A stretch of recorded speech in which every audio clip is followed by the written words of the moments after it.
Alright, today we're going to learn about the reverse grip knife and Karambit versus an unarmed opponent. I know what you're thinking. Why would we use weapons against an unarmed opponent? Well, Kali isn't your, we're going to build our body and be the best fighter ever. Kali is more of a, oh shit, this guy's bigger than me, how do I still win? So, we need our force multiplier. Now, we could use the knife and go for the slashing. Yes, but that'll be a different lesson. Today, we're going to learn how we can use a reverse grip, in case that's the way we pick the knife up. Or, we can use a Karambit. Now this is the knife I carry. As you can see, it's a straight Karambit.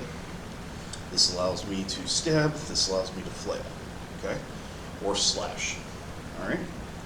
Now, key function of the Karambit and the training Karambit I'll use is what's called the Emerson wave, okay?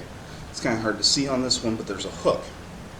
Now, if I'm carrying this particular one, sorry about my fat, but that's why I'm doing these videos to lose weight. If I pull it, it hooks and opens. Now, for safety's sake, I'm going to be using this trainer that does not have a blade.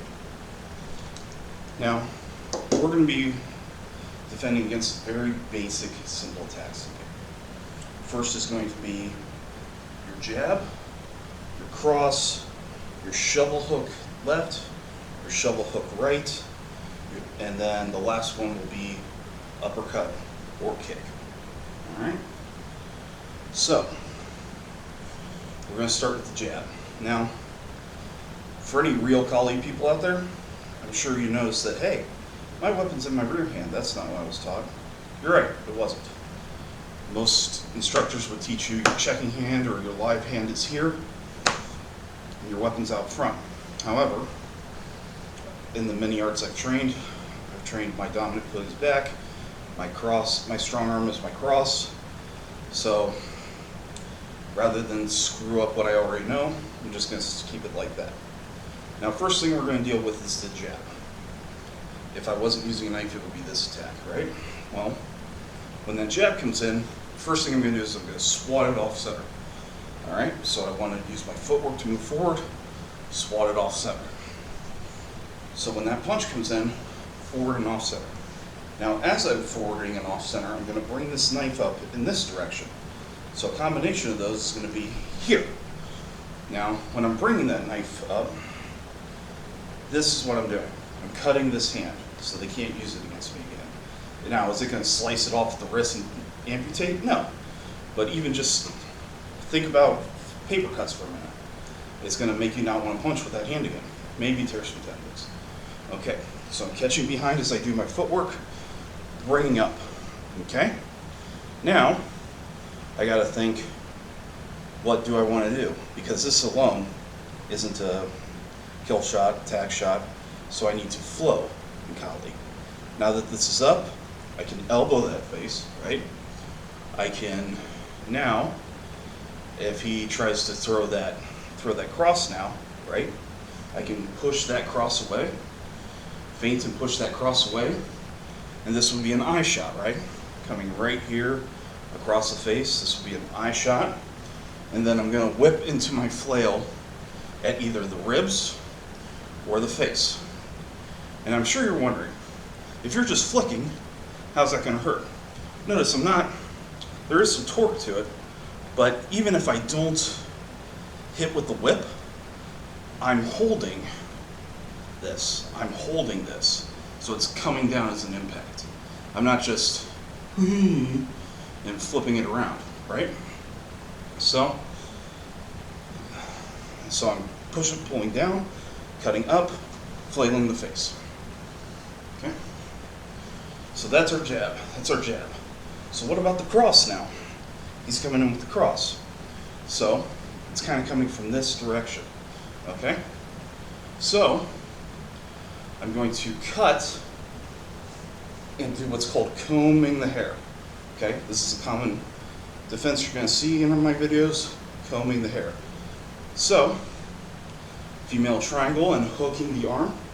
I'm hooking it like this, hooking it like this, hooking it like this, okay?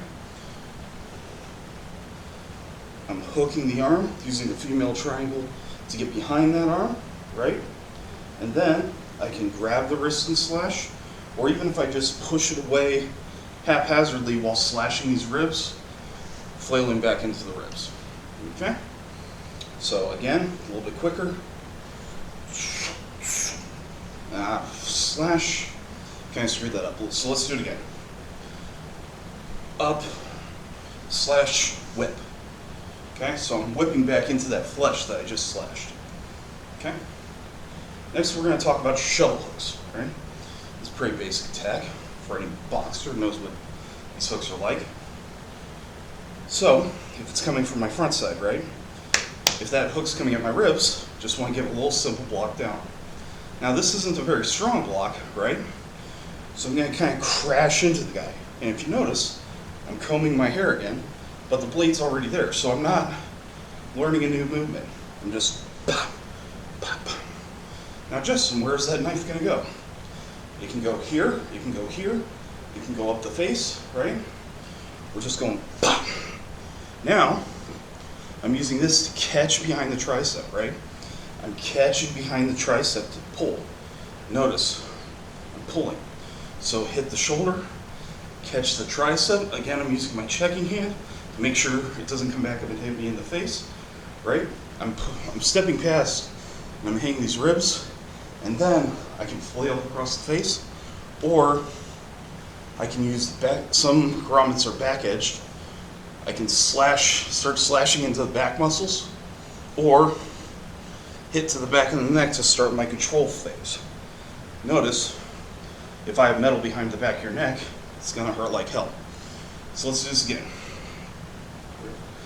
Blocking and cutting the pec at the same time, passing with the tricep to go back, and I can go straight through the short ribs here, bash back into the short ribs. I can hit across the shoulder blade, or I can start working throws, which we'll talk about later video. Okay, so other shovel hook from the other side. We learned this one, now we're learning this one. Same idea. Okay, we're gonna do that little low block here, and then we're gonna comb the hair again. But, Justin, the knife's not in that hand. Well, we're using the elbow, So we're gonna uppercut with that elbow. We can smack across the face that way, right? Or, again, we're using the hand to trap that tricep. We can cut up into that tricep, flail across the face, right? Or we can cut that tricep, pass the arm back the same way we came, go across the belly button, all right? This is your belly button shot. Flail across the face that way, right? We'll work more on flows and movement and getting behind your opponent later. So after we've done all this, that just leaves your uppercut or your kick, right? So as that uppercut comes in, I'm catching on the back of the forearm. So my hand is going to land here. Catch the back of the forearm, cut those flexor muscles. So just sidestepping and pushing. Anything you cut here, that grip is gone. Radial artery, bleed to death, or just a slash, you're not going to want to hit with that arm again. So cut. Now, if it's a leg, I catch the calf and I bruise that shin, or I catch the hamstring and I cut that quad. I flail back into that nerve right there. Anybody in high school used to dead leg each other, knows it's gonna hurt like a bitch. So cut the quad, I can dead leg into there, I can dead leg into the face, right?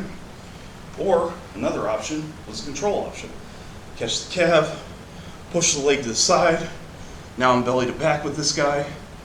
Kidney shot, cutting up the back muscles, traps, lats, everything like that. Or I catch him around the mouth now. A quick one into the center of the chest, get him to shut up. If I have a back blade, I can cut across the throat, or this is going to take more time and probably isn't going to work, But now we're talking about the hook slice across the throat. So again, we're gonna cut the quad, or we're gonna do the double follow to get to belly to back. I'll let you do your own work from there. Thanks. That's today's video.